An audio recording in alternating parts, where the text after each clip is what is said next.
Hey, folks, good evening. Welcome to the pre-show. We go on at 3 minutes after the top of the hour, live on the radio station. So welcome to the pre-show. Thank you, Leslie, again. I sure appreciate it. Field Guy, good to see you, brother. Glad you're here as well. You're the early birds today. I'm broadcasting to you from a hotel room up in Brainerd, Minnesota. So it's a little colder up here, but this is where I am visiting with Andy Dabbs and doing some work for him.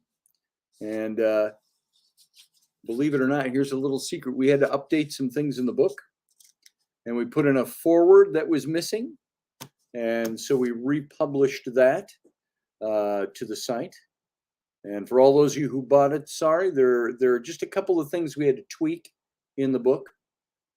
So, but it's okay. Andy Dabbs, AntonDabbs.com. That's right.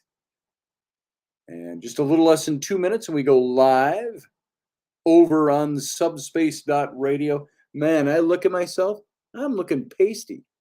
I need a suntan. That's what I need. Look at my pasty old skin. It doesn't need to get leathery, it needs color. So thank you, Leslie. She highly recommends the book. It's just amazing. I'm glad that you liked it, Leslie. Thank you. Matt Finn, Master Finn, welcome to the pre-show. So good to see you, brother. What's going on? So Grumpy Stack is here. And we have just a little over 1 minute, and we go live on air. This is the pre-show. And as I'll probably say again once we start the show, broadcasting from a hotel room, not my brothel bedroom.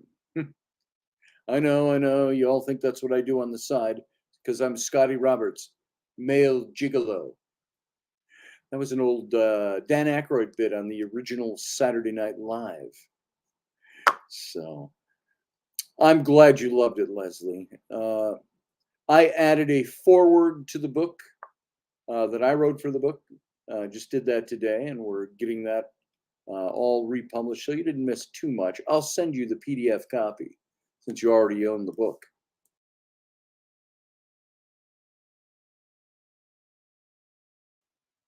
We're having some buffering problems, but let me go dark. We're going to start.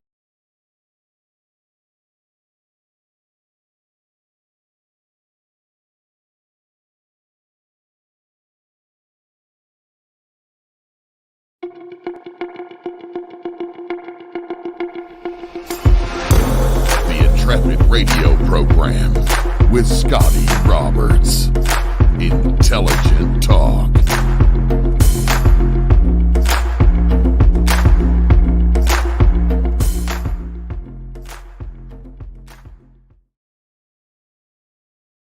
Hey, folks, good to see you. Whoa, hello. We got a little feedback. Hey, folks, good to see you. Welcome to the program.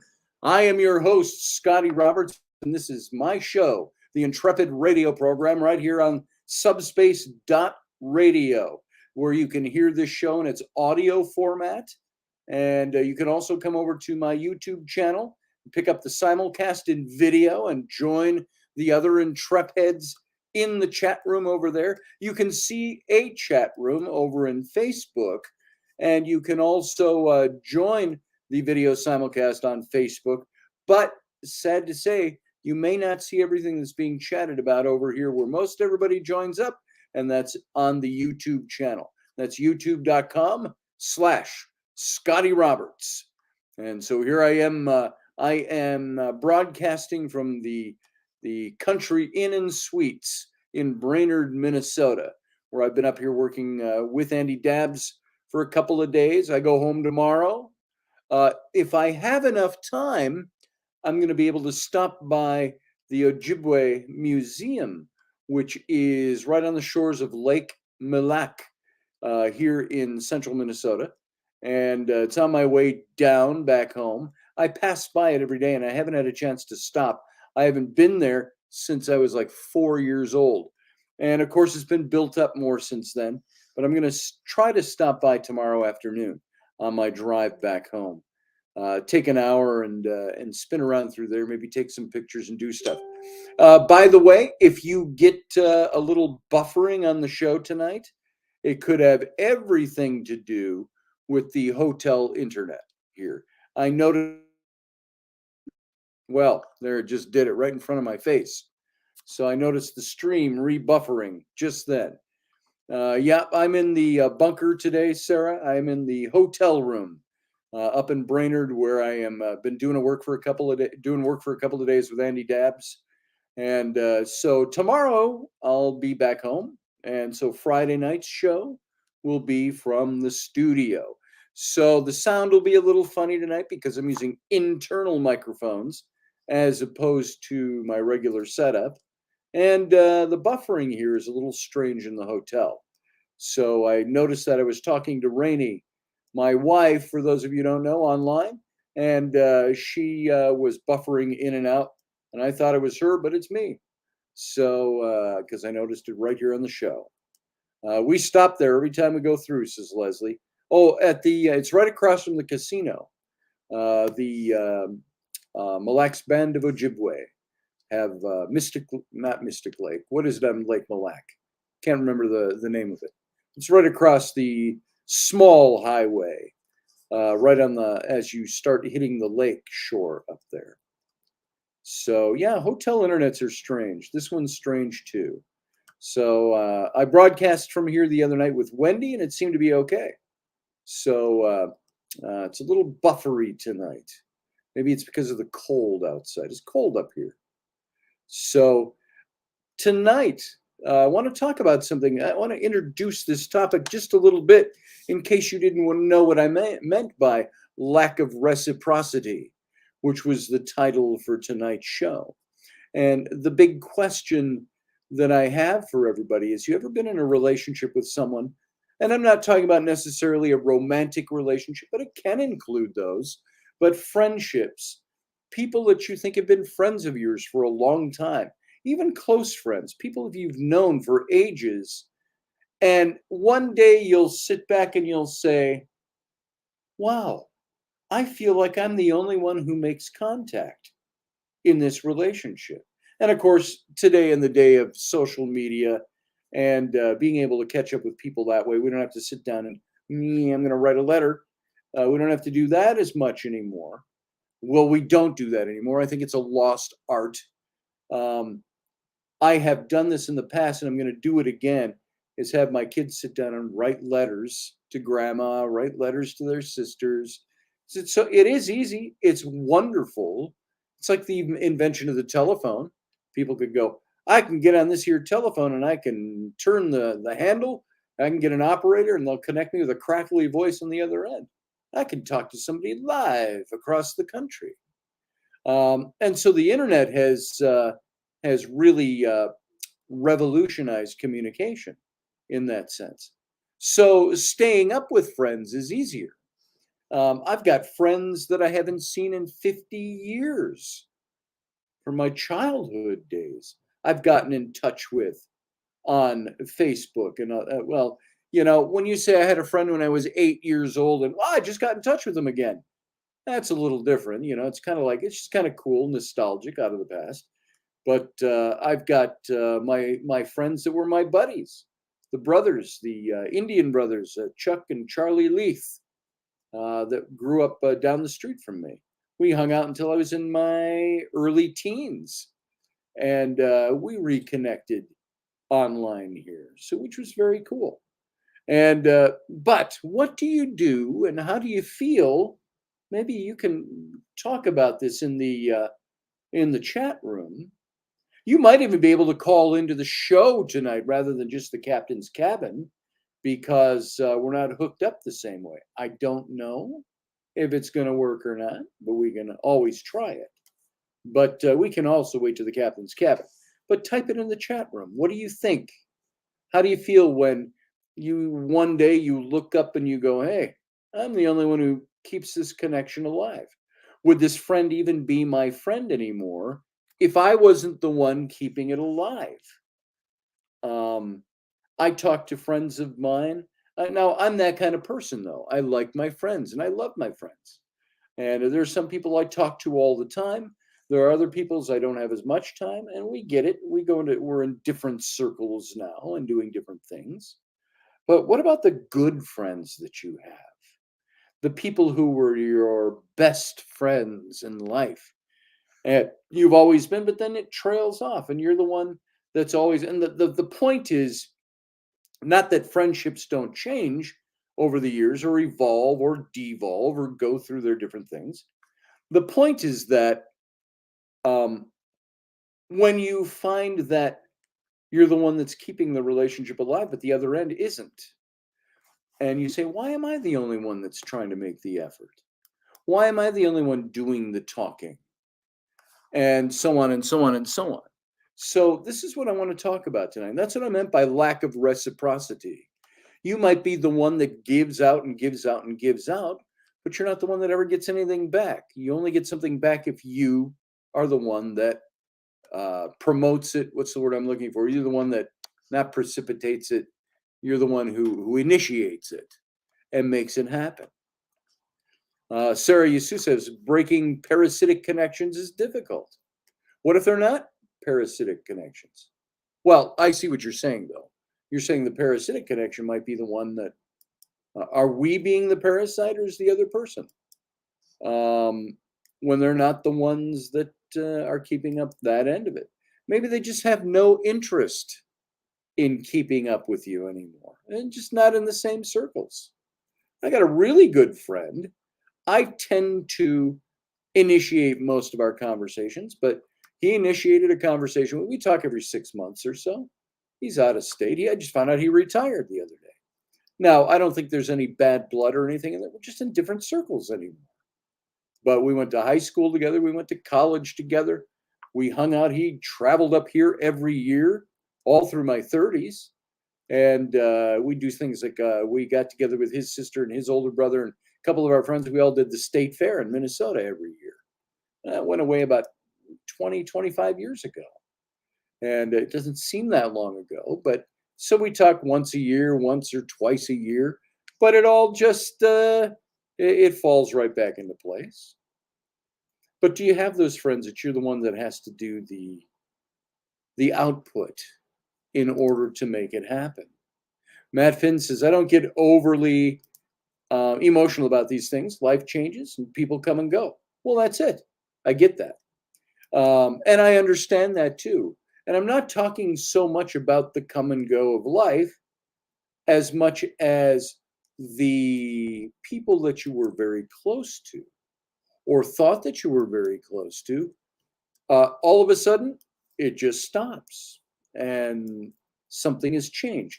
And I only bring this up because perhaps in a couple of fronts, that's something that's bothered me. It's something that's bugged me. It's like, this is somebody who was my best friend. Why am I the only one that does the talking? Why am I the only one that does what changed? And you want to know what the change is. Perhaps it's, if you're not bugged by it, you don't care. If you are bugged by it, you care. And you say, what was the change? And why did this thing change? So friends can offer support in so many ways. I don't know, pat on the back when you need it, kick in the butt when you need it, soup when you're sick, words of comfort or distraction after a bad day, or a spare bedroom when you need one to get away. Strong friendships are all based on mutual support. However, in one-sided friendships, the communication, the time, the effort that's needed to sustain that connection typically falls to one person. That's when it's a one-sided thing. And that's where you might have to reconnoiter a bit and take a look at things and go, is this one-sided? Is all the investment I put into this not something I have anymore? So I need to change that. It's like when they need something, they'll seek you out right away. But when you're in need, you can't seem to reach them. One-sided friendships, they leave you confused. They can leave you hurt if you're easily hurt about these kinds of things. You might demonstrate an interest in their well-being, but they show little interest in you and your needs, unless you make an effort to draw them out. And if one of your friendships feels a little unbalanced, I've got a few things here. In a sense, I got your back with some strategies for recognizing these friendships, keeping them from draining you dry, or tapping your emotions the wrong way. Matt Finn says, not to say I don't enjoy them while they last. Well, sure. I have never been, here's a thing about me and why it works this way for me. Matt, I'm not saying you're superficial or anybody who says this, but I don't like superficial friendships. I don't have time for them. Maybe that's me being the guy on the other end. My friendships are things that I invest myself in. They're relationships to me. And I've never expected my relationships with my close friends to be things that come to an end just simply by osmosis, so to speak. And it's just something that just ends, and all of a sudden you realize that person's not my friend anymore. I invested a lot in that, and so did that person. Something changed it, or it's just changed, or life has changed, or whichever. Friendship is the investment of both sides, absolutely. So I will tell you this. Now, this is a little different thing, but just before I met Rainey, the year I met Rainey, let's put it that way, in, God, this would be 18 years ago, I had been dating a woman for about 3.5, 4 years. And I went out of town with my buddies to England. I've talked about that trip before, where we pub and castle hopped for 2 weeks. And she was a flight attendant. I got home and she was out of town still, and we talked on Yahoo Messenger. That was the chatting vehicle of the day. And then it was about a week before, so she got home. She was busy. I thought, something's fishy here. It felt wrong. Why is this woman that I've been with for this long and very close, why does she not want to get together? Blah, blah, blah, you know. And then she broke up with me. And she broke up with me. You know how she broke up with me? On Yahoo Messenger. I didn't see her for, it was another month before she came over to pick up a couple of her things. And there was nothing, to her, it was like, oh, you know, I'm just moving on and I've got other interests. And so, well, thanks. Now, part of that's a breakup. So we all take those breakups stupid ways. Either stupid or you just go, okay, see ya. But that's not necessarily what I'm talking about. But I suppose you could fit that under the umbrella here. But there are signs to look for when you have this one-sided relationship.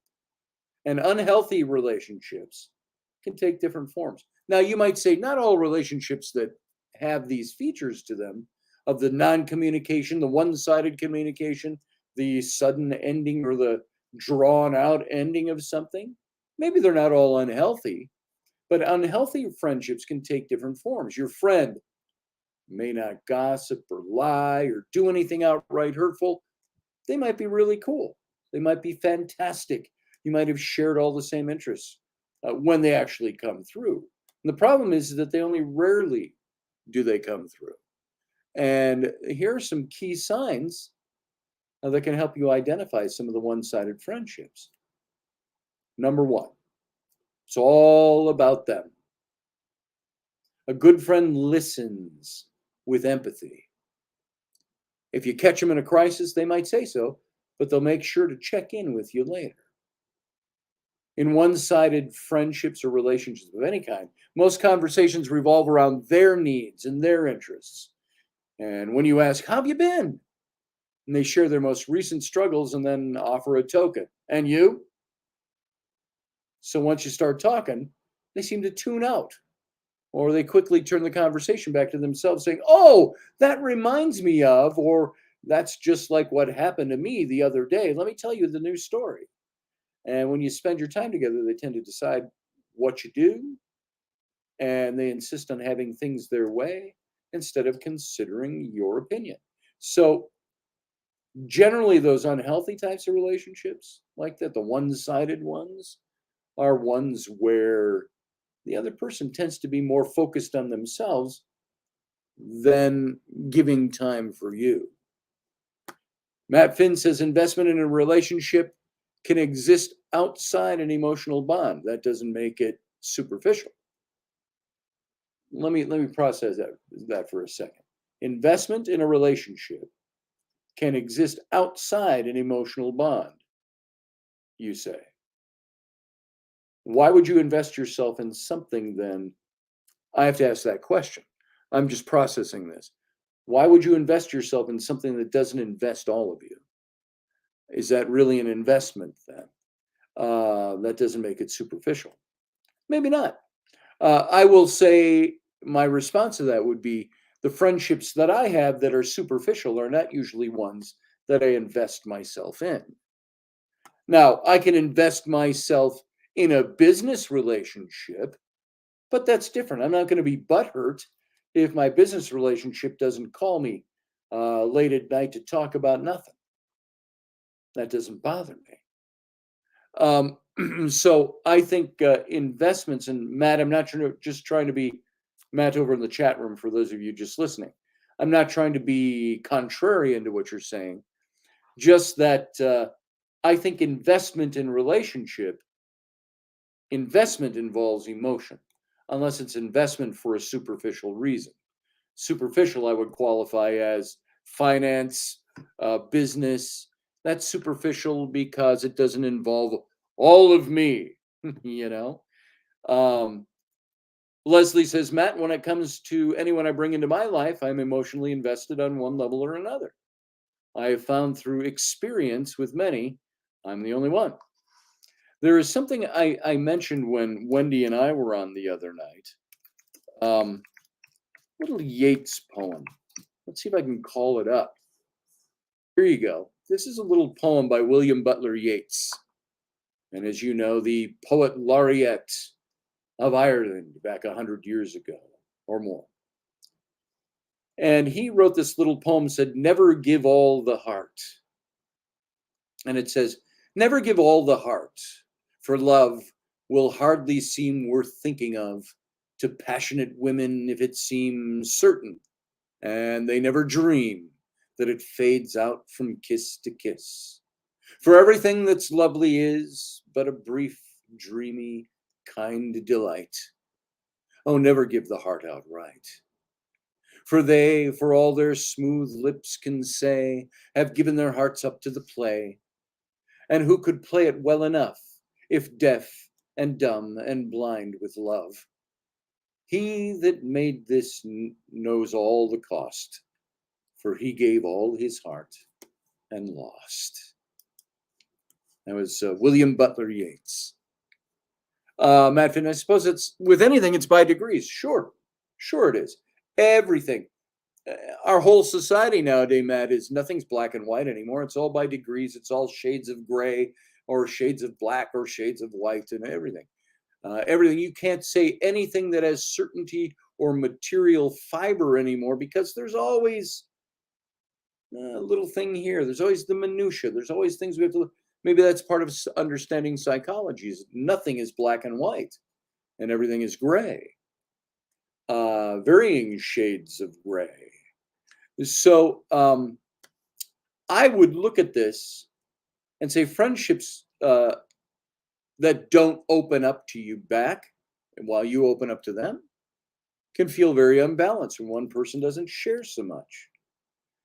Some people have a harder time opening up about emotional distress or other difficulties. There are people in this chat room, people who listen to the show, you know, there are things you have hard times opening up about. Does that mean you're a bad friend? No. It means the friend that you have that you open up to needs to be somebody that you're pretty convinced can handle that information or that is sympathetic to your ear. An emotional investment. That's what I think friendship is. Degrees of emotional commitment. Well, you'd have to look then and say, define what emotional commitment is. It's something I pour my emotions into. Well, to one degree or another. I'll just have one lump of sugar, not three. So yeah, I get that. To a certain degree, there is degrees of emotional investment. Putting all of yourself into something can lead to self-destruction. That's very true, Sarah. You give all your heart to someone, you're gonna end up scraping it off the floor eventually. So some people have a harder time opening up about emotional distress to others than others do. They might deflect questions about their personal life and avoid sharing anything beyond superficial details about themselves. I had one friend, by the way, who was very close, and something came out that cracked something open that he didn't want anybody to know, and he hadn't shared with me either. It just happened to crack open, and there was a deep, deep emotional gash, an emotional wound of some kind. And it caused that person, and I was there to uphold this person. They're practically holding a hand and saying, I'm here for you. And it didn't lessen anything of my emotional investment, but they're having found that this emotional thing that they have buried or hidden coming out resulted in them backing off from me, because now I knew something that they wanted to keep hidden. And no matter how open I was and emotionally invested I was, that cracking of that open seemed to shut the doors to their emotional investment in the friendship. It's probably hinges on the boundaries of each individual person, says Matt. Another undefinable standard we all seek to understand. Sure, what's your boundaries? I know what mine are. I think some of it is if we don't state what our boundaries are, nobody's going to know if they violate them. So it's probably good to state boundaries. It's again like my old shop teacher from high school. He's from out east and he had an eastern accent, and he also had a little bit of a speech impediment. And he says to all us guys in shop class, he goes, yeah, he says, I went out on the first date with my wife. And they now, at this point, have been married probably 25, 30 years. He says, we went out on the first date. And I said to her over dinner, I said, tell me if you want to marry me now. Because if you don't, I'm not going to waste all my time and money on you.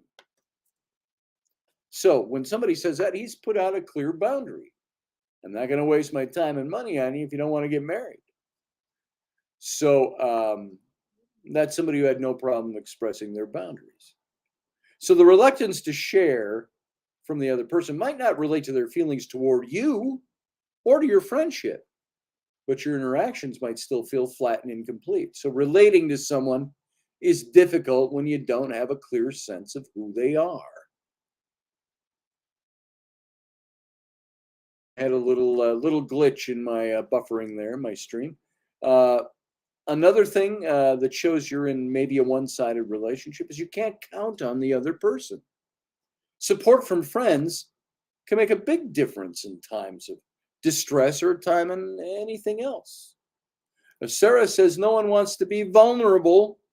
Perceived weakness is like putting blood in the water for sharks. Yeah, there is some of that. You got to be somebody who's open to listening to that. But have you ever opened up to somebody and have them tromp all over the thing that you were trying to be vulnerable about? So support from friends can take a big difference in times of distress. True friends make an effort to help out, to listen, to be the ear, to be the support.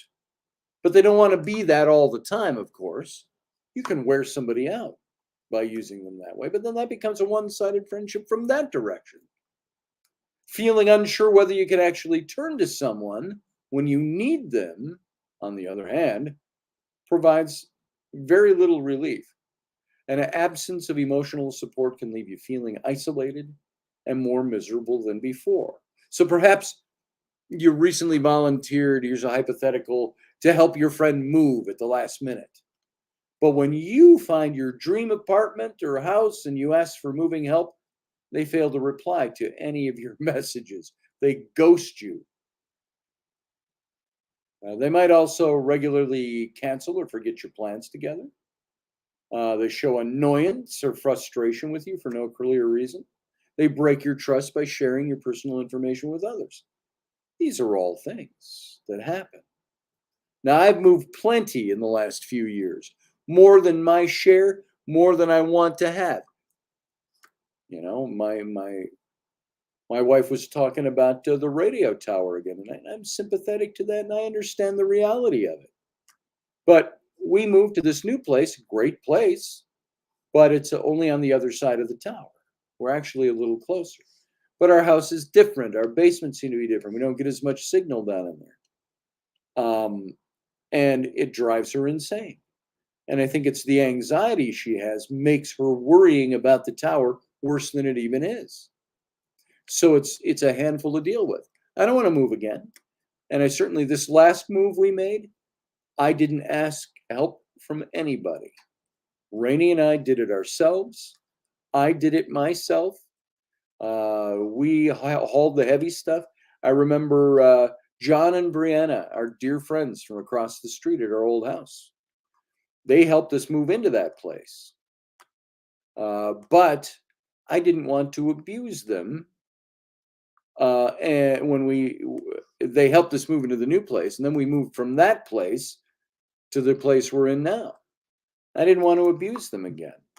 And I only asked John for help on one thing, and it was the last piece of anything in the house. And it was a big, heavy Nordic track treadmill.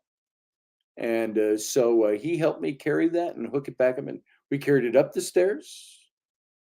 And then we carried it back down the stairs at the new place, which has 15 stairs, by the way. It's a deep basement. So when it comes to that kind of thing, I don't like to abuse my friends. And they helped us once before. I wasn't going to do it again. We did it all ourselves. And we had a month to do it. So we moved slowly over a month. And it made everything. I remember taking the freezer, the deep freeze that was filled to the brim. And that thing was heavy, believe you me. And I put it on the two-wheeler and I walked it backwards up the ramp onto the trailer. And that was heavy. Stuff like that. I took a sofa, an older sofa, and I flipped it around upside and down and tipped it like a cartwheeled it all the way to the trailer. I was able to do it. Big dressers and things like that. We just did it because you had to do it. And you mean the expensive clothing air dryer? Let's see. That was, no one wants to be vulnerable. Unfortunately, in business and politics, most of the sharks are well trained in the art of opposition, research, and leverage. It's very true in business. You don't think people in relationships would be that way, but some are. Wear aluminum foil hats. Problem solved. Blocks the EMF waves. There you go, field guy. Maybe that's where Sarah said, you mean the expensive clothing air dryer? Something like that. So a friend who is invested in friendship, what does friendship mean? That's what friendship means. You help your friends when they need you. You lift them up when they're feeling down.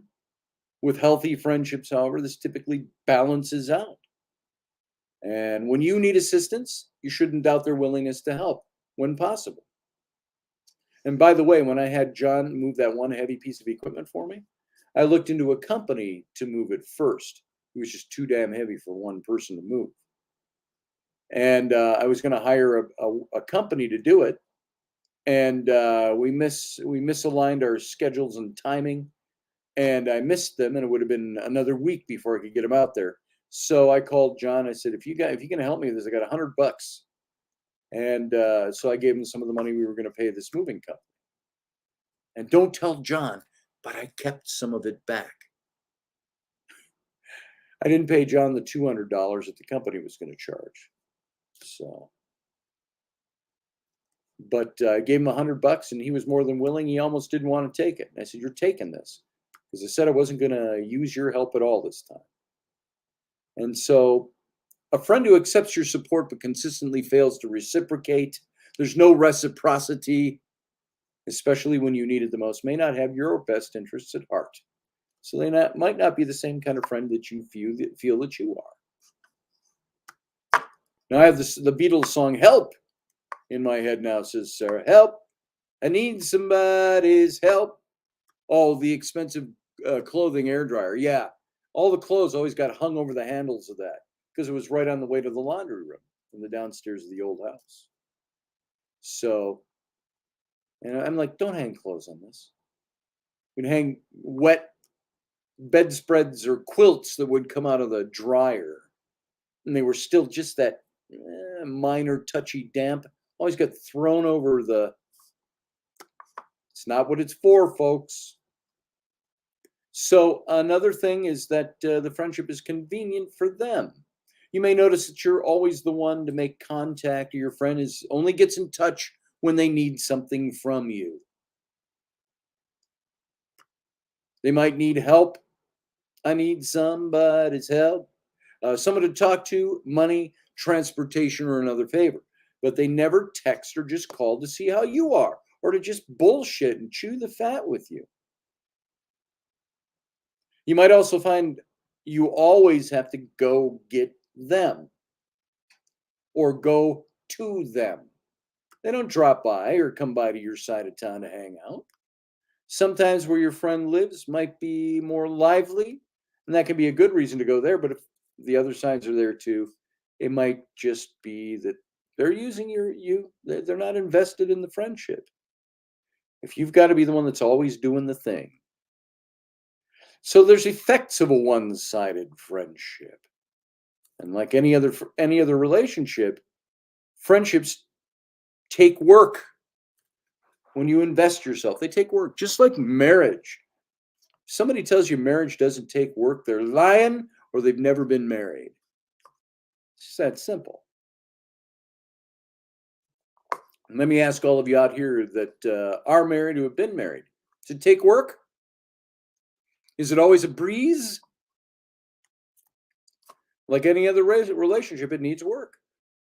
And life circumstances can temporarily or prevent somebody or someone from devoting energy to a friendship. That's normal. But healthy friendships tend to involve good communication. So you'll probably have some idea of what's going on.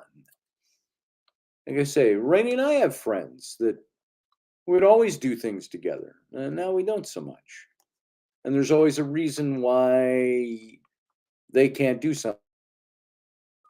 Always a reason why they can't take time to see you when you're in their part of town, et cetera, et cetera, et cetera.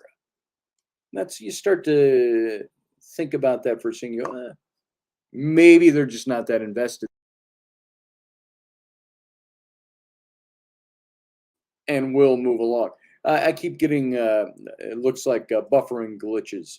My screen goes black on the broadcast, and then it comes back up. And it has the little twirly on it. So it seems to be working now. If it wasn't about any of these things, he would say, call me back tomorrow. Oh, Uncle Dave says, if I called Scott,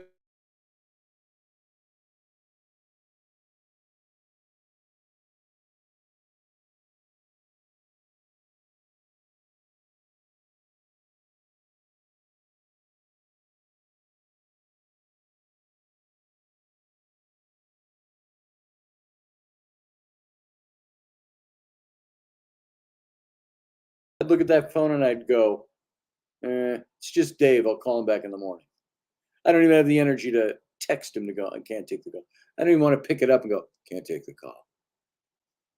And then you lie there in guilt until morning going, I wonder if there was something important. Yeah, YouTube is broke. Something's going on. No, it's the internet here at the hotel where I'm staying.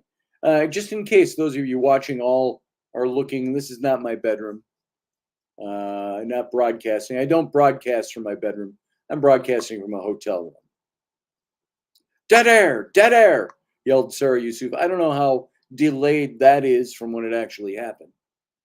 But Uncle Dave says, now, if it was in the middle of the day, even if he was knee deep in painting something or working on an illustration, we'd talk for 2 or 3 hours and he would just continue painting. That's pretty much it.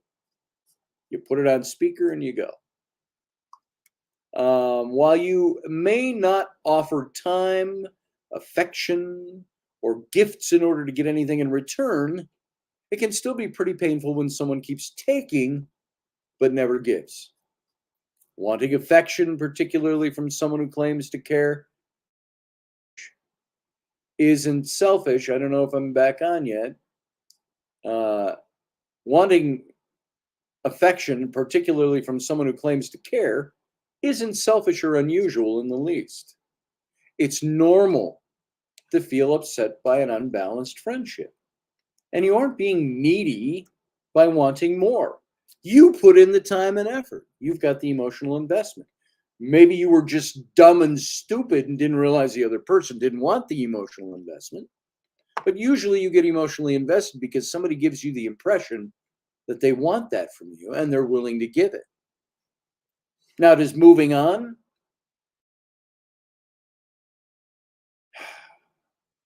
I'm tired because the screen goes blank. And so I know every time it's not buffering. It says I've got one bar on this internet here, and I don't know why. Or at least in the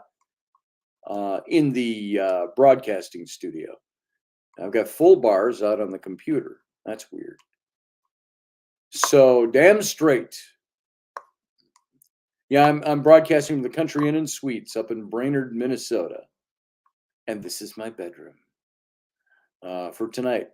One more night, anyway. So it's normal to feel upset. You put in the time and effort. Your friend says they care, but their consistent disinterest totally suggests otherwise. And this can cause plenty of emotional turmoil in people. They leave you sometimes even questioning yourself. A balanced friendship can bring strength, it can feelings of belonging and a sense of self-worth. So believing a friend doesn't care much about you anymore, however, may do just the opposite. So instead of feeling supported and strengthened, you might worry you've offended them, feel rejected, believe your personality or interests are somehow lacking, or like you got to put on the dog and pony show to win back their attention. This is the way people act. This is the way normal people act. Normal people can also, well, like even Matt Finn said, sometimes you're not that invested. You just don't invest yourself in that. So it's not that big a deal. Or he doesn't get emotionally invested in that. I think if you do that with every potential relationship out of there, you never have deep ones. They tend to be more superficial because they aren't on that deep emotional level. So not investing yourself emotionally in a relationship means are you not giving your whole self? And I don't mean over giving, but you're not investing yourself wholly into the friendship. I'm holding this back. So when you start wondering whether the fault lies with you, you might begin to criticize perceived failures. You might avoid other friends for fear of driving them away too.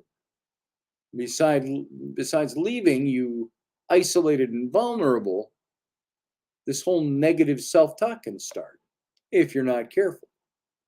And you can also do self-damage. Now, some of this might indicate maybe you're not a very strong person if you would start to doubt yourself. But I've had it with me. I'm an emotive person. I'm a passionate person. If I've got a friend that has a problem with me or hasn't stated one, but has distance, I sometimes begin to wonder, have I done something? Is there something wrong between us that I'm not aware of?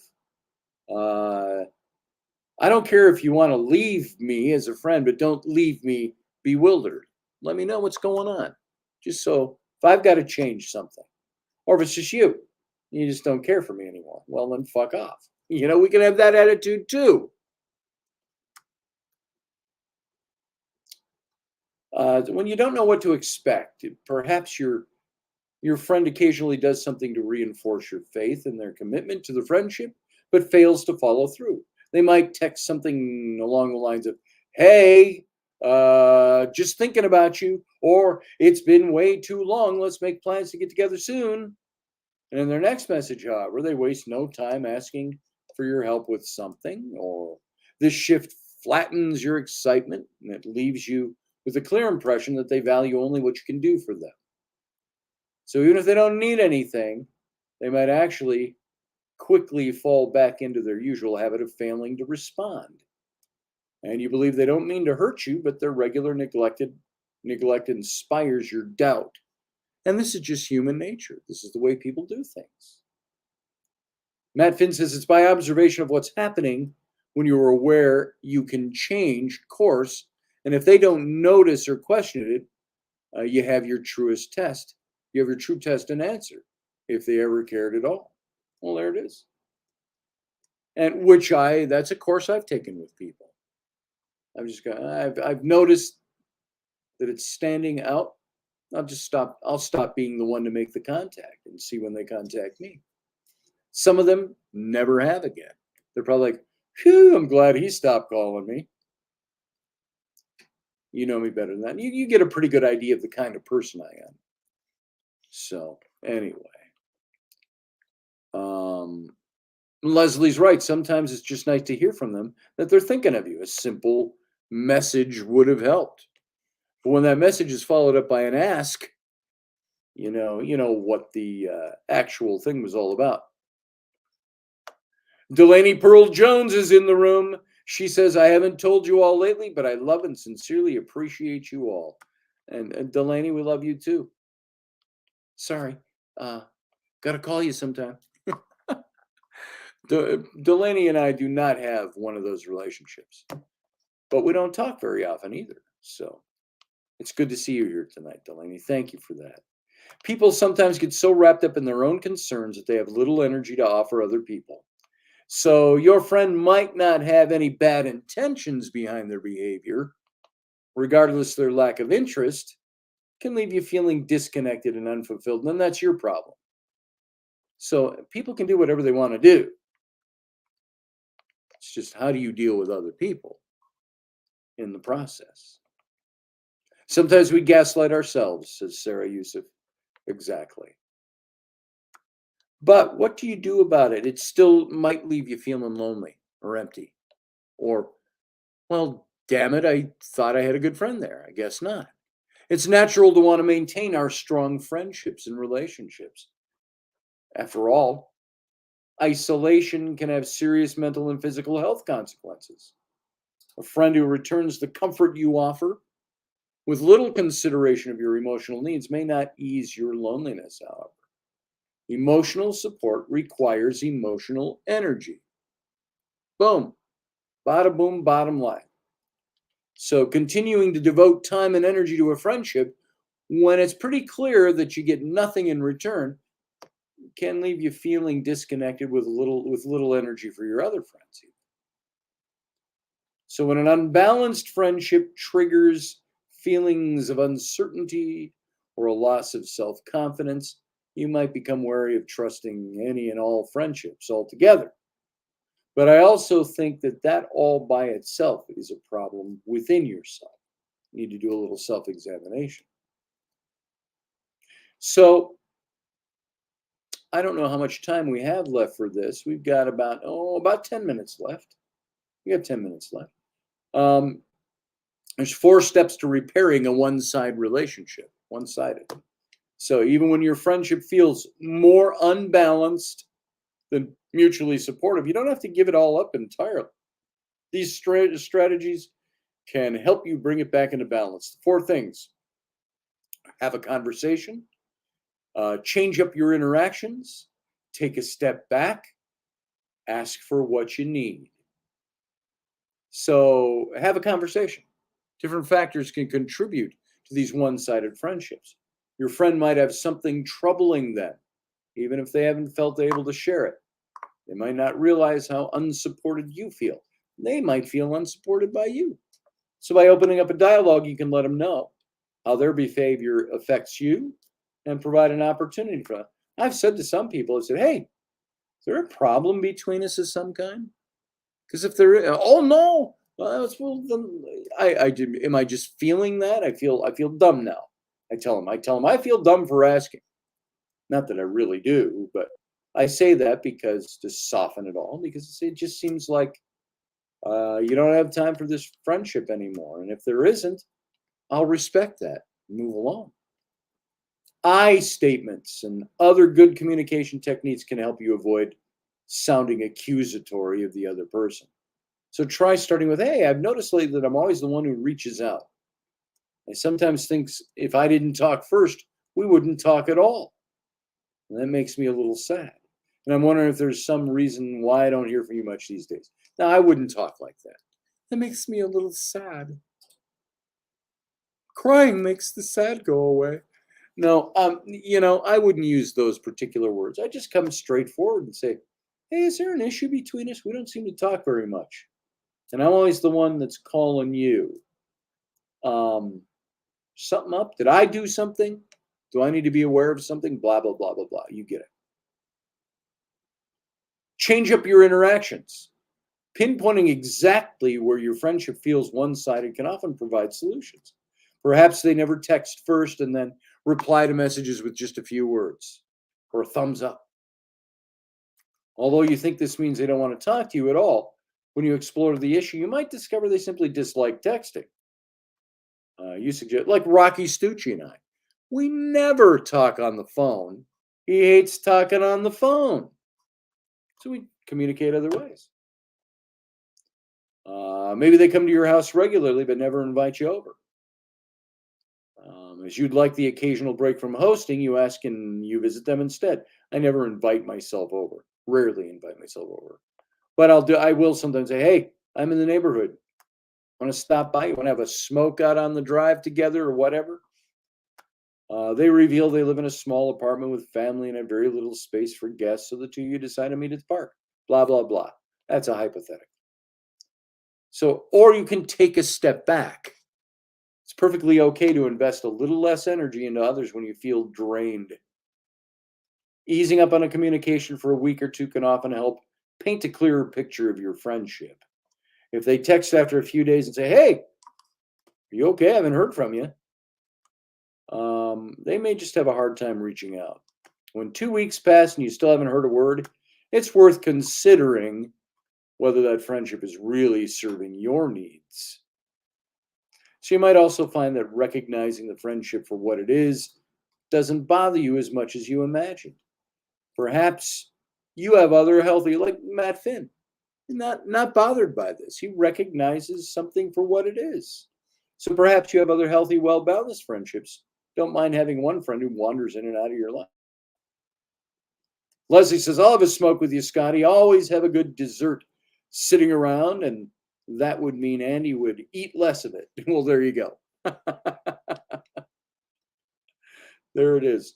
Next time I go by, I'm taking the Mille Lacs Lake way home tomorrow, so I won't pass by your neck of the woods. But several times I've come up here to Andy's back and forth. I go right by St. Cloud. So I have to do that one of these times. That's when Leslie stopped at my house and Leslie and Andy a couple of years ago hung out with Rainey and me for a little bit one afternoon. They were going through town. Always welcome in my house. By the way, I just had Patch Malone, Patch, who comes into the chat room every now and then.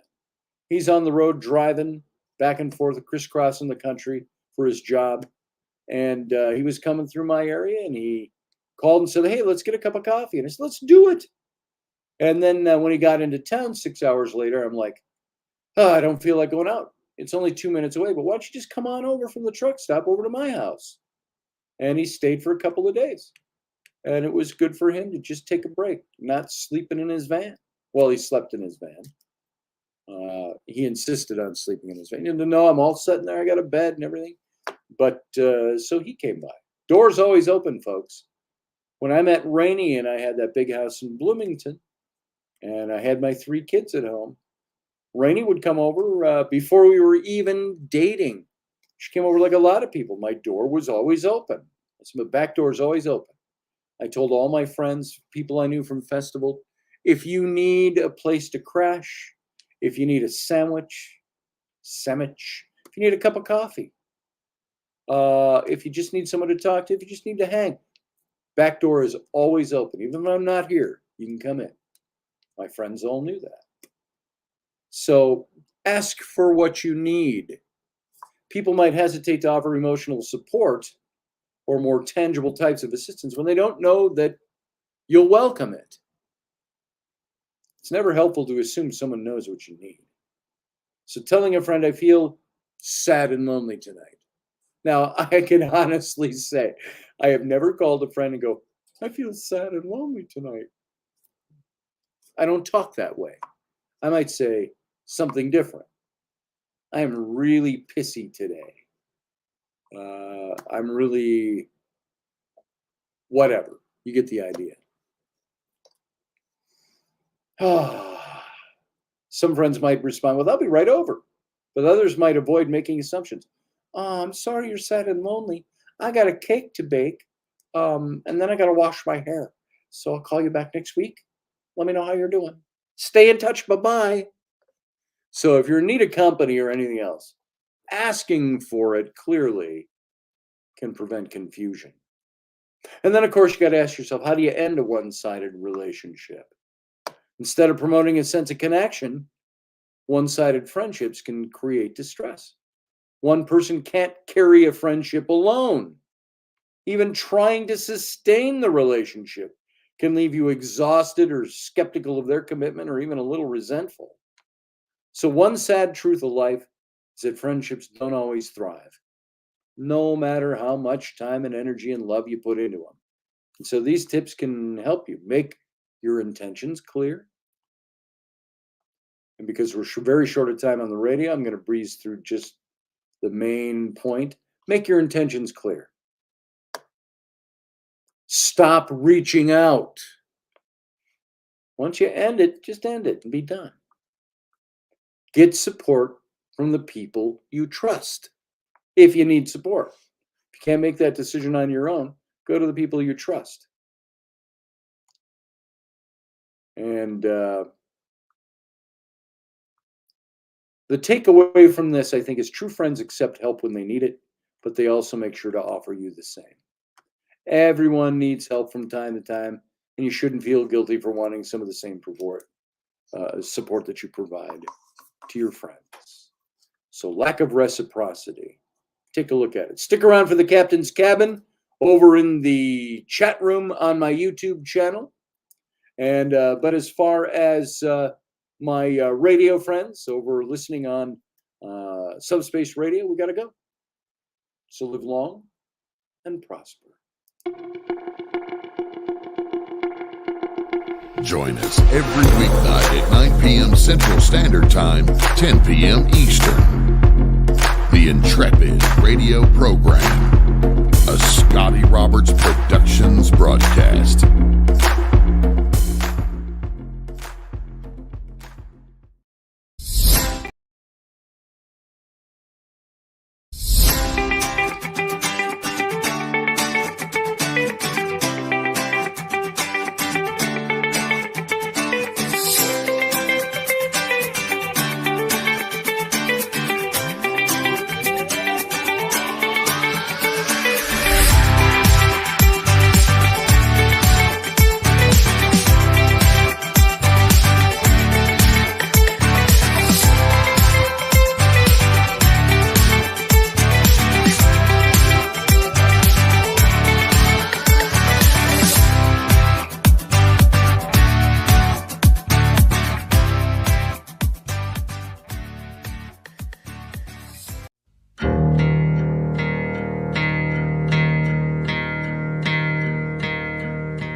Well, hey, folks, welcome back. Welcome to the captain's cabin. Arr. And like I say so many times of late, I'm so busy and I start my day so early, I'm kind of tired today. So I'm not going to go super late tonight. But this is more the after show, and we do our best to talk a little bit extra after we're done on the radio station. Tomorrow we'll be back in the studio instead of in a hotel room out of town. I am really looking forward to spring. I don't know about you guys. Look at me. Look how pasty I am. I need to get out in the sun. I'm tired, and then I'm pale on top of it, so I just look old and pasty. How about that? Thank you, Matthew Sainsbury. Appreciate that. It is a nice room. There it is in all its glory. Yeah, I don't do this at home, but I left my towel on the bed. But today, this is the first hotel room I've been in a long time that actually does maid service anymore. I think they got used to doing that during COVID, and then they found out, oh, if I don't have to pay a staff every day of the week for cleaning. So, yeah, can't spring come any faster. I wish, Romeldian, our high temperature going in and out of the weekend is going to be like a high temperature of -2 below zero.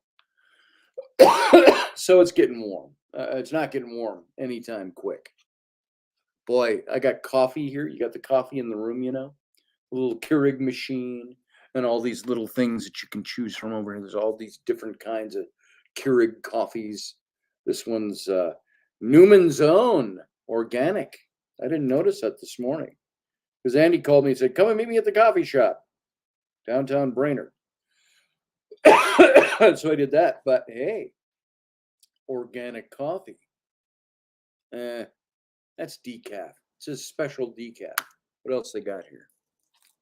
I don't like decaf coffee. What's the point? It's like non-alcohol beer. Sleepy time. Sleepy time. Oh, that's tea. There you go. There's tea. Maybe I'll make some of that. How about that? Let's see how this Keurig machine works. Crack it open there. I'm going to pour water into it first, though. Hey, guys, let's make some tea. Care for a spot of tea? Anyone? It's well past tea time, but I think we'll drink some tea anyway. How about you? What? So let me see this. Hang on. Don't go away. I'm going to go see what I can do to get some tea in there. Water only, it says. So I'm going to fill up this cup with some water, as they say in Pennsylvania.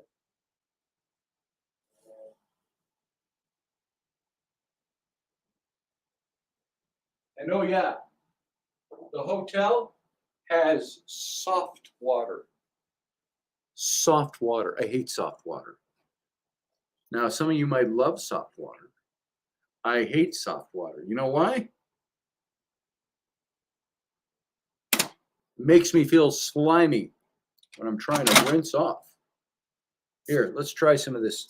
Here it is. It's celestial tea. Sleepy time. Sleepy time. Na, na, na, na. Sleepy time. Na, na, na, na. Sleepy time. Oop. Close that, and let's see, brew. Heating, it says. There you go. So I am brewing some tea here in my hotel room.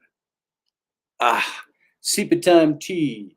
Sleepy time tea for the sleepy people drinking tea. Our whole backyard is like a giant slushy, said Kelly Bell. Yeah, I know what that's like. Can't spring come any faster. Winters in the Midwest suck. Yeah, they do. And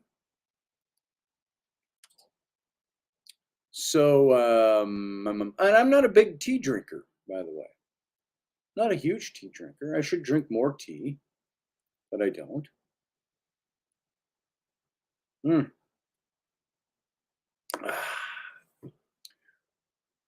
Hey, we're down to 10 people viewing. I guess this is not scintillating enough tonight. But I will tell you this, usually when we hit 10 is about the time normally, if we don't make it to 11 o'clock first, where I go, hey, in my own head, I go, hey, we're 10 or under. I usually say it's probably time to call the show for the night. But, oh, you hear that? It's brewing already. Brew tea, bibble, bubble, toil and trouble. Cauldron black. And something that rhymes with bubble. You know what that's from? Anybody know what that's from? Don't look it up. You know what that's from? If you know what it's from, just say so. There's my tea. Coming up my tea.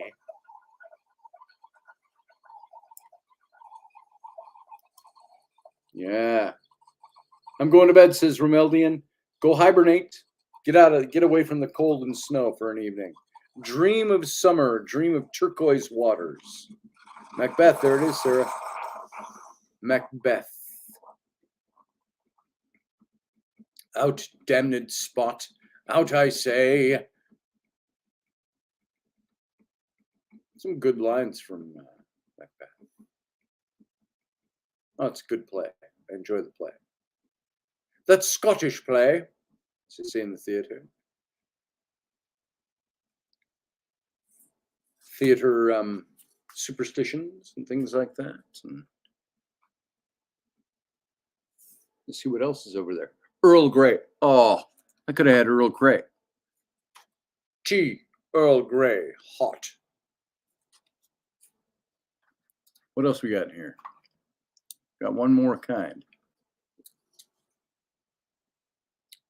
Rainforest Gold Cafe. Oh, coffee. Keurig. High, hot. Cook. Whatever. Can't read it that small. Oh, you know what I found out? Rainey had to go to the eye doctor yesterday. She called me last night. She goes, I'm getting old. I said, uh-oh. Now what? And she said, I said, don't tell me. You got to get bifocals. And she said, yep. So Rainey's got to get bifocals now. I said, hey, you're about the age I was when I met you. So I said, you know what? That's about the time I got my bifocals too. Any plans for Ghost Day yet? If I have plans for Ghost Day, sir, I don't know what they are yet. They're still in the back of my mind, I'm sure. I think I thought of something I wanted to do for Ghost Day. It'll come to me over the next 48 hours, 46 hours. So sometimes it doesn't hit me till the end of the day. Because I'm like, and I'm busy, and I'm like, what do I want to talk about today? You know, I could meticulously plan out my month in radio. And so I got this going and this going. I got a couple of guests that want to come on, and I haven't gotten back to them yet. Should I do real sugar or should I do fake sugar? I'm diabetic, but real sugar every now and then isn't going to hurt me. You can do a little bit of sugar. I got creamer, but I don't put creamer in my tea. And I have a wooden stir stick. I wonder how many of these they got out of one tree. Curious about that. I hope any ghost night I can view it, as I'm not certain I'll be able to watch as I have to move, unfortunately. Yeah, that sucks, Matthew. I'm sorry for you that you gotta move again. I know what moving is like, and it sucks. So if I was there, I'd help you move. I'd bring my pickup truck. So anybody got any ideas of what you want to hear for Ghost Night? I mean, I've got ideas already, but if you have an idea what you want to hear, let me know. There, we have tea. Tea time. And I even have these little the little lids here in the room. There we are. Time for tea, and it's very hot, I'm sure.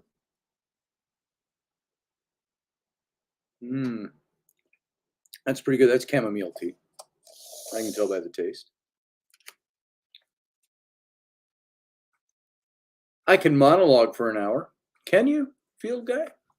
I can monologue for 3 hours if I wanted to. I'll bet you could too. We just sit and talk. So sometimes there's times where that's all we do. We sit and talk. Today, how many words did I say today since we started this show? A lot.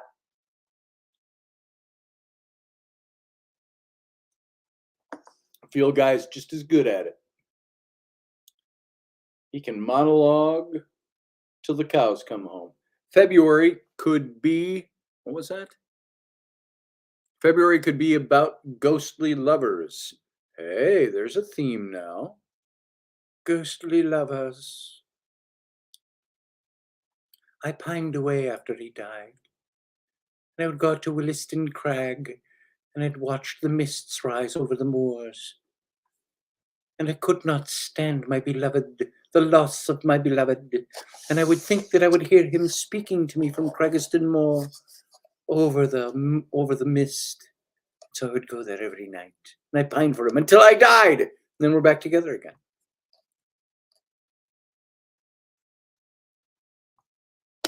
Professor doesn't breathe. He's an android like Data. Yeah, I think you're right. He doesn't blink either. That reminds me, Sarah, we could save this for Ghost Night, but I want to do it right now. Alfred Noyes. Okay. I used to read this poem. I think I've read it on this show, but not for a few years, a couple of years, whenever. But this is a poem by Alfred Noyes that I used actually, my daughters Abby and Bryn, they loved this. See if I can actually call it up. I click on it and it goes anywhere. Are we still here? Are we even still online? I think we are. Let's see. None of my links want to work. Anything I click on, there it is. Okay. Here's a poem for you, Sarah.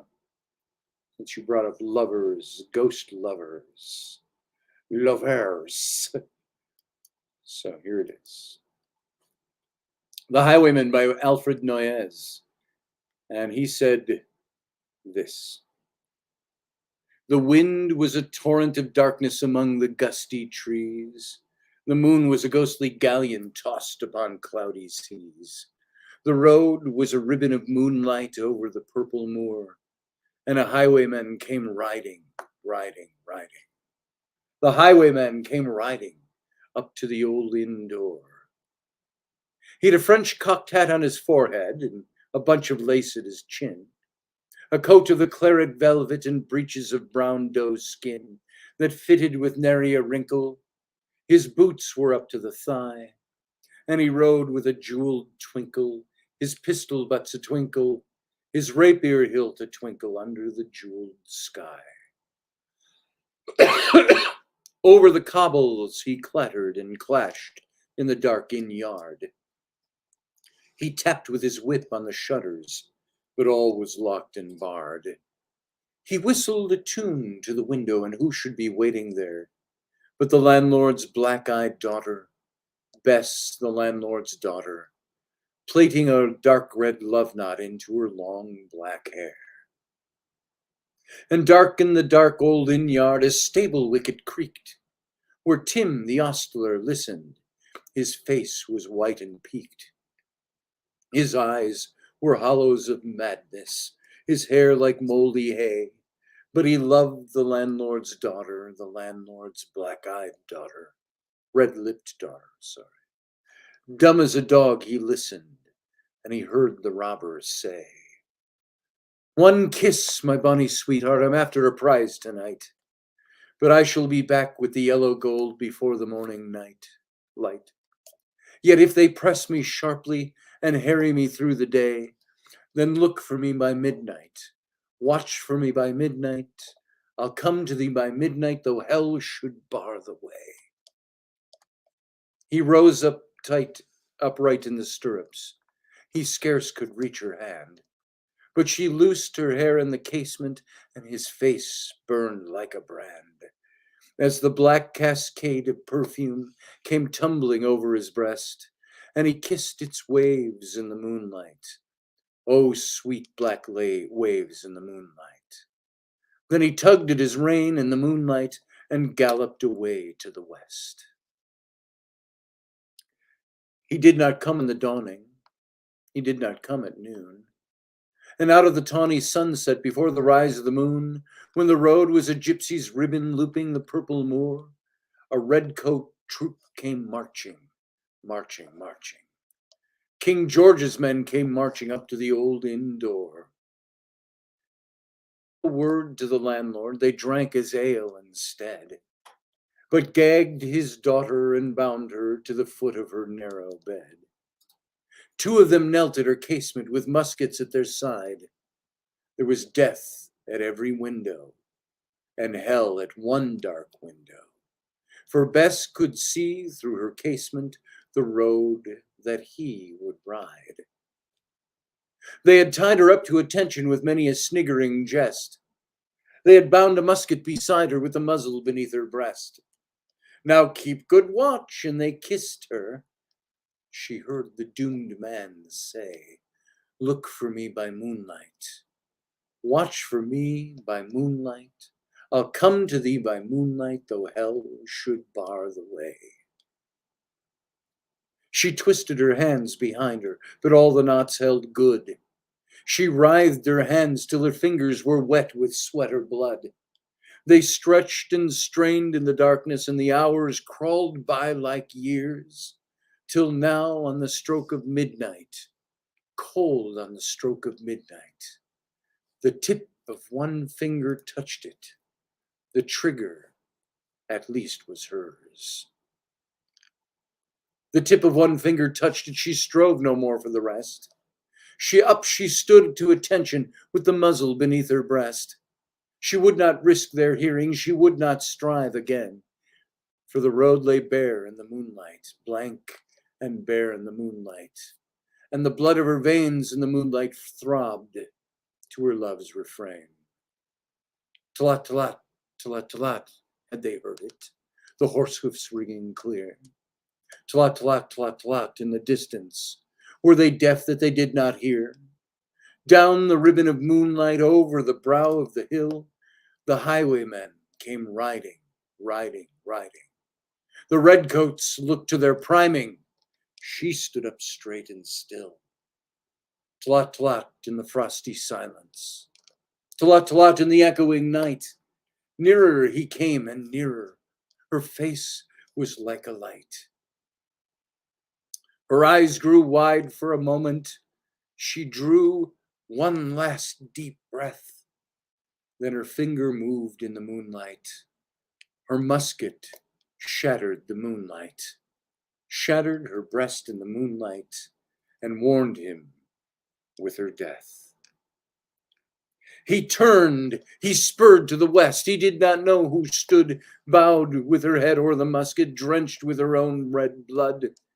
Not till dawn he heard it, and his face grew gray to hear how Bess, the landlord's daughter, the landlord's black-eyed daughter, had watched for her love in the moonlight and died in the darkness there. Back he spurred like a madman, shrieking a curse to the sky, with the white road smoking behind him and his rapier brandished high. Blood red were his spurs in the golden noon, wine red was his velvet coat when they shot him down on the highway. Down like a dog on the highway. And he lay in his blood on the highway with a bunch of lace at his throat. And still of a winter's night, they say, when the wind is in the trees, when the moon is a ghostly galleon tossed upon cloudy seas, When the road is a ribbon of moonlight over the purple moor, a highwayman comes riding, riding, riding.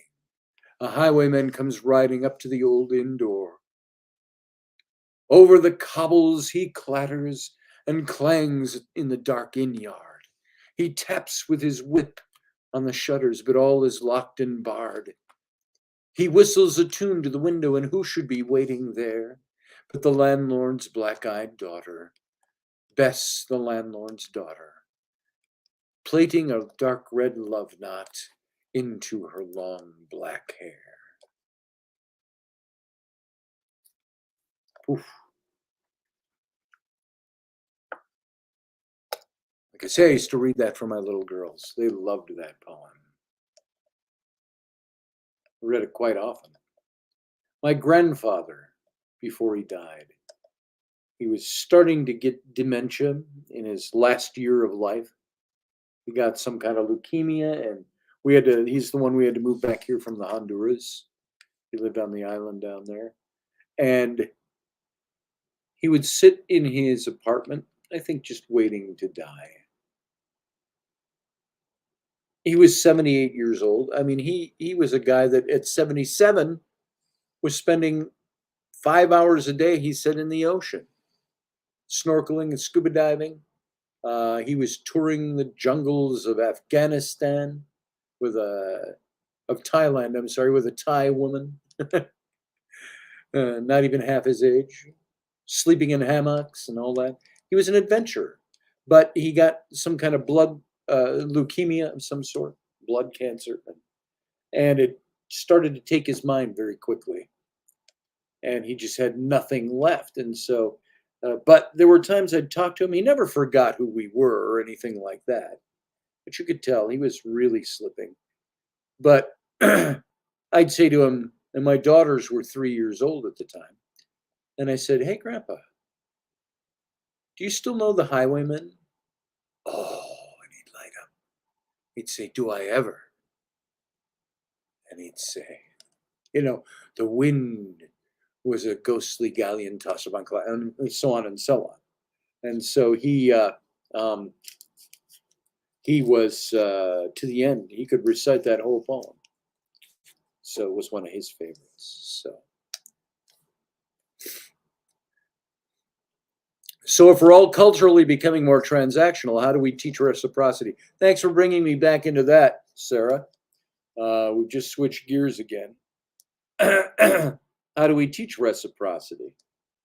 I think you look at the lack of it at times. Reciprocity, isn't that something we do? We teach ourselves, and I teach my own kids. If somebody does something for you, make sure that you are just as good a friend giving them. It's like it comes up with kids and Christmas gifts. They'll call grandma, or they'll call my daughters, say, "Here's what I want for my birthday. Here's what I want." And I said, "Did you call them and ask them what they want from you? Ask them, hey, what do you want for?" So reciprocity, I think queen of the segues. Boom. Hey, we're going to talk about this now. Segue. So I think it can be taught. It can be taught I think it should be taught young. We need to teach our kids to respect other people, to respect the relationships, to respect. If you're going to ask for something, you better darn well be able to offer something too. And that's something I always say to my kids. Always have. So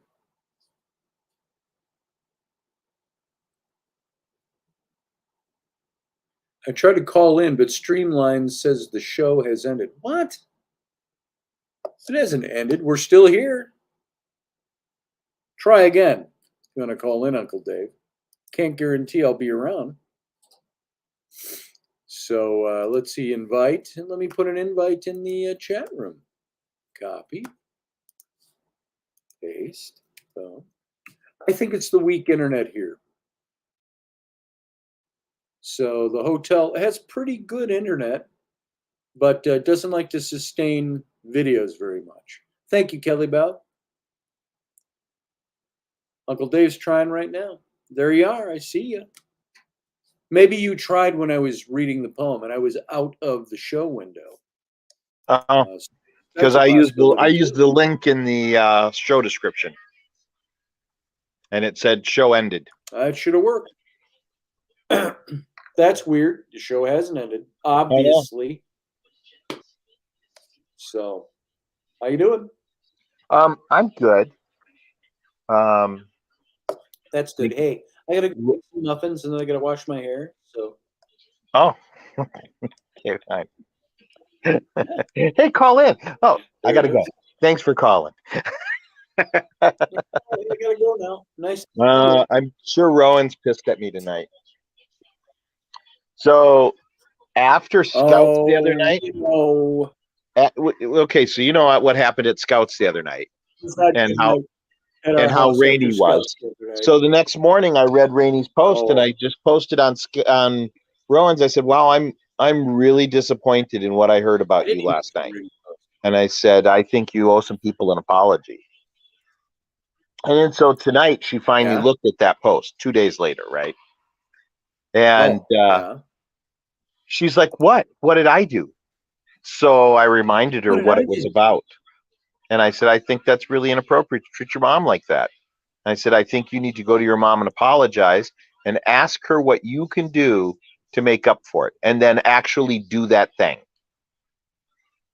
And so clearly it Yeah. bothered her because she texted back, "Stop it. Just stop telling me this." And I went, "Well, clearly it bothers you, or you Oh, wouldn't yeah, care." that's Rowan. Yeah. So I said, "Why don't you think Well, about that here, tonight?" I'm just seeing. And it I wasn't didn't even even eight see my o'clock at wife's night. post. Wasn't even 8 o'clock at night. And she said, "Well, I'm going to bed. Don't text me anymore tonight." Okay, whatever. But Nice. yeah, but Rainey said this. it's She okay. said, "My child has me so frustrated tonight. I'm in tears. I had to leave Scouts with her because she was being so disrespectful. I'm embarrassed and angry, but she still wants to go back. So that's a positive." Well, and it all That's what stems from Rainey the said. fact that two of her best friends didn't show up at Scouts that night. So since they weren't there, she wasn't going to stay either, from what I understand. Well, yeah. Yeah, And you need to it's stay like with that's those. and the way she treated her mom, inappropriate. Well, here's the thing, too. Rainey is a Scoutmaster, Yeah. but the So only reason she's a Scoutmaster is in the girls' group. So when Rainey is there, Rainey has to go there anyway yeah. because she's the Scoutmaster. And Rowan's like, "I'm not getting what I want tonight, so I'm going to not be here. I don't want to be here." And she was just, now I didn't see Rainey's post. Folks, remember, I live with this woman, so if I don't see her post, I heard 100 times more than that post Oh said yeah. Yeah. that night. And Rainey's I not shy remember about how Rainey she was feels. she was upset. And she started to cry when she's telling me about this. And I got up and I walked over and I put my arms around her and I just wanted to hold her a little bit. And she lasted about 10 seconds, did one little whimper, and then she goes, and then she kind of pushed me away and she goes, "I don't even want to get hugged right now. I'm so upset." Yeah. I'm like, sorry. And one of the things I pointed out to Rowan is you have a really cool mom. Other kids would die to have a cool mom like you have. And I said, I Yeah. get it that you're in that phase where you're not sure that Scouts is cool, but I said, when you get older and you look back on all these memories, you're going to be very glad you have them, and even more so because your mom Yes. was there with you. And Yep. I said, you know, And Rainey said to me when she was upset and telling me about it, that first 2 minutes she's home, she was saying, "I do this because I want to build memories with my kid, and I yeah, want to have time with my daughter." And so Rainey, I think rightfully so, might feel a little rejected, and it links into her emotions about that, and obviously, and so I think it's more than just my kid doesn't want to do Scouts anymore. It's that Rainey is for the last 6 years, and we started. By the way, we're coming up on the 6th anniversary of my heart surgery. It was 1 week before that Rainey and I went together to the first parental Scout meeting to get our kids involved. So 6 years she's been invested in these kids and Scouts. And then to have, if Flynn sometimes like, "I don't want to go. I don't want to go anymore." I'm like, you're going, dude. And then Rowan pulls the same stunt. Yeah. And it's like, you're not doing yourselves any favors with your mom. So hopefully she will think about it over the night and address that tomorrow. Yeah. Rainey, I talked to her tonight. See, now I'm not at home right now. When I go, Right. when I leave home, it's no easy task for Rainey. Not that it's not hard to feed the kids and get them off to school and stuff like that. It's not hard for a couple of days. I can do it. Rainey can do it. Anybody can do it. A cabbage could do it practically. I wish the kids could do it. What gets to Rainey, yeah, I wish the kids could do it. What gets to Rainey is the disrespect. And it's like we do not foster disrespect in our kids. And we have to keep asking ourselves, why are our kids so damn disrespectful? Oh, it's Where did so they much on the pick that up? internet. So much on the internet. Oh, yeah.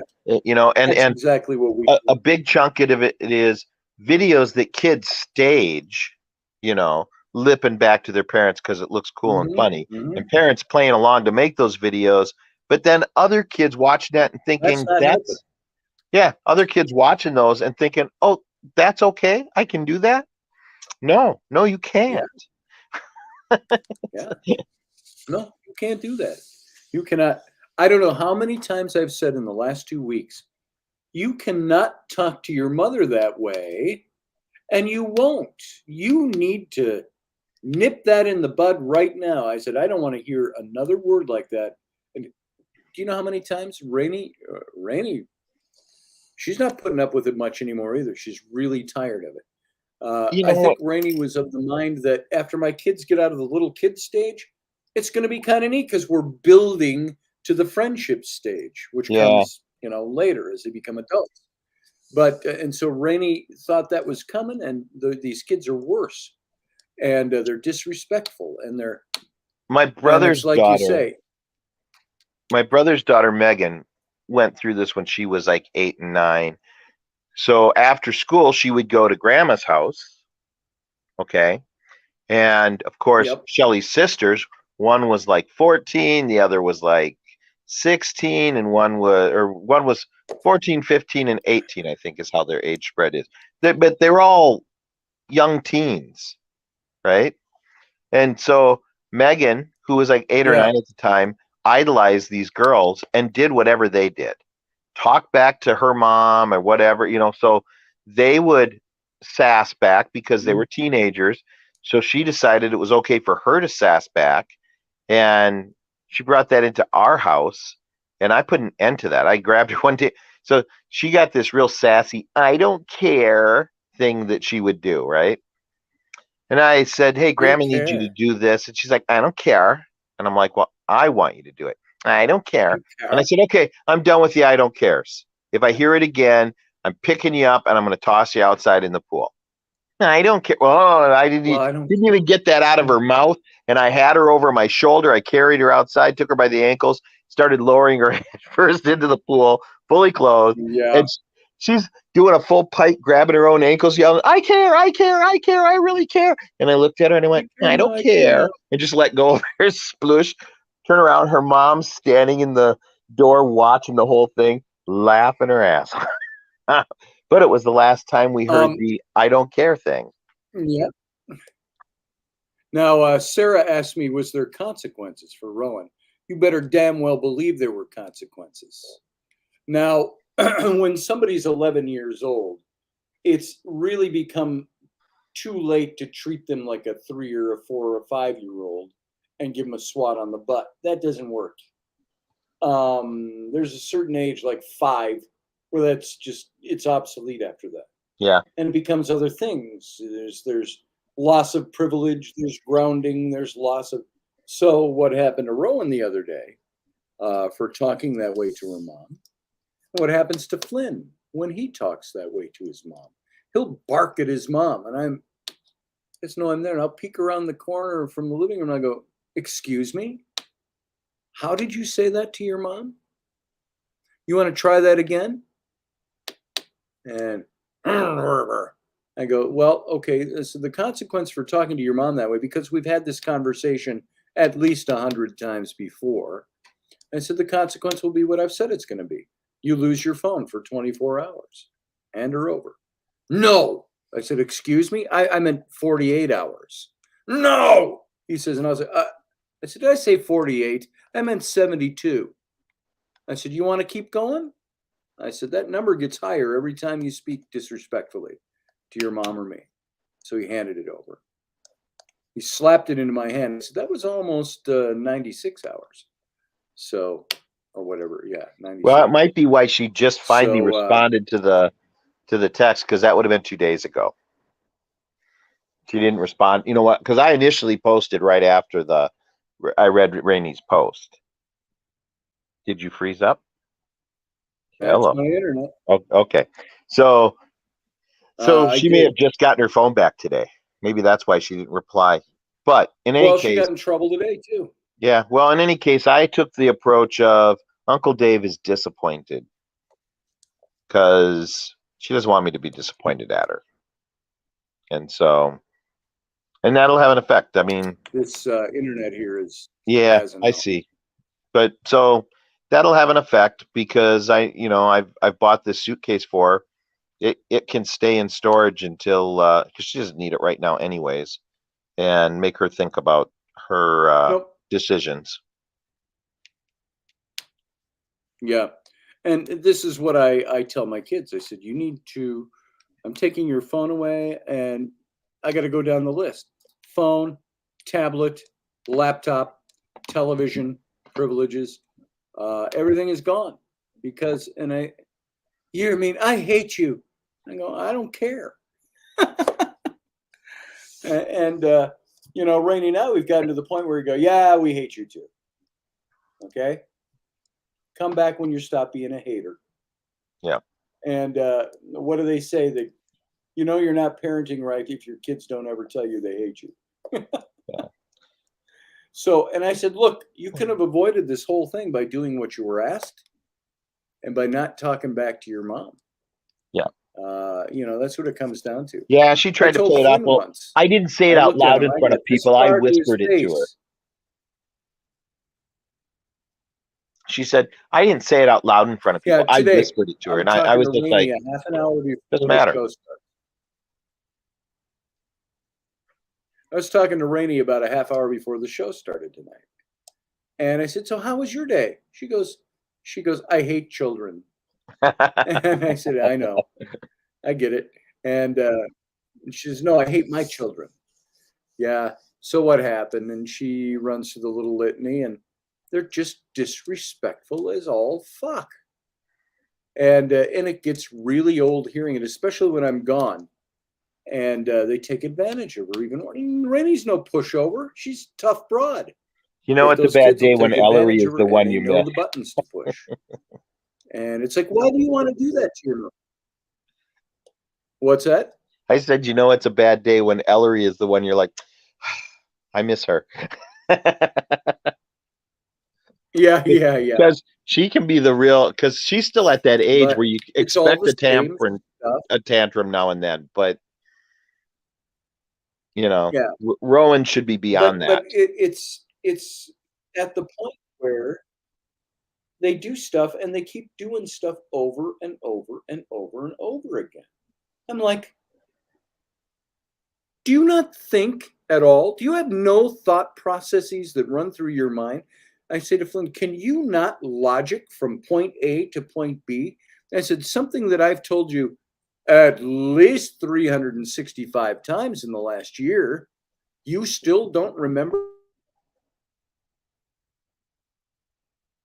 And we're frozen. Well, we're back.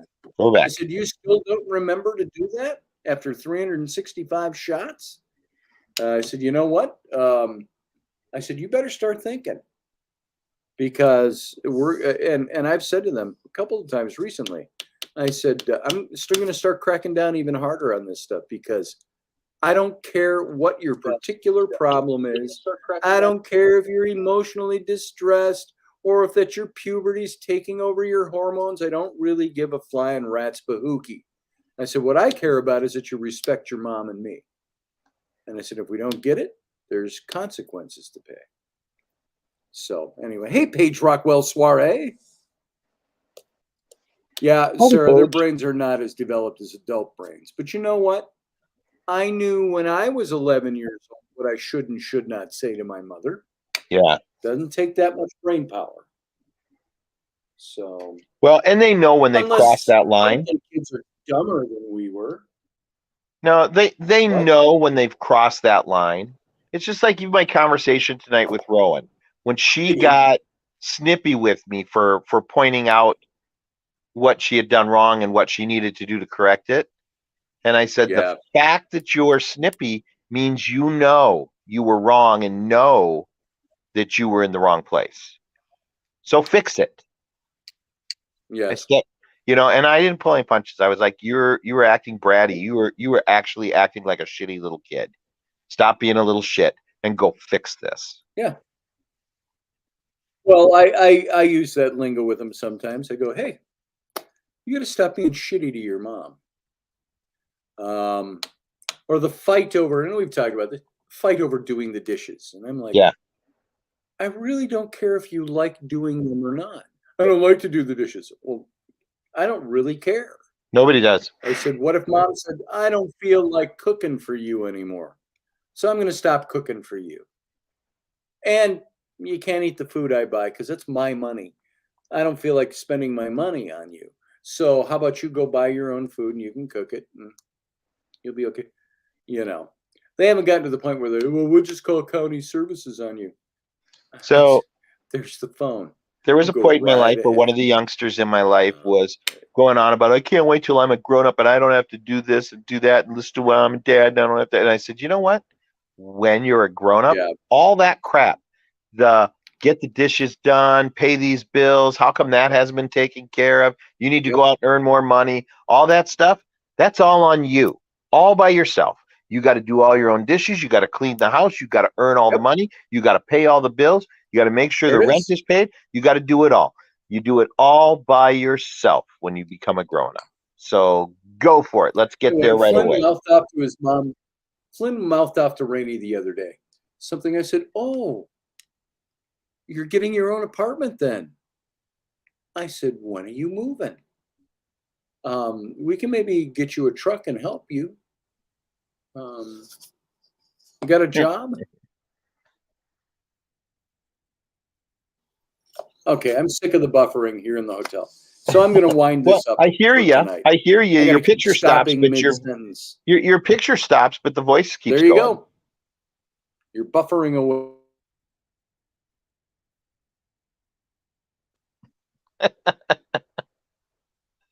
So sorry, folks, for the buffering problem. It's a hotel internet, which you'd think would be really strong, but it's not. You can't make a hotspot? Dave, get out of here. I'll talk to you later. Have a good night.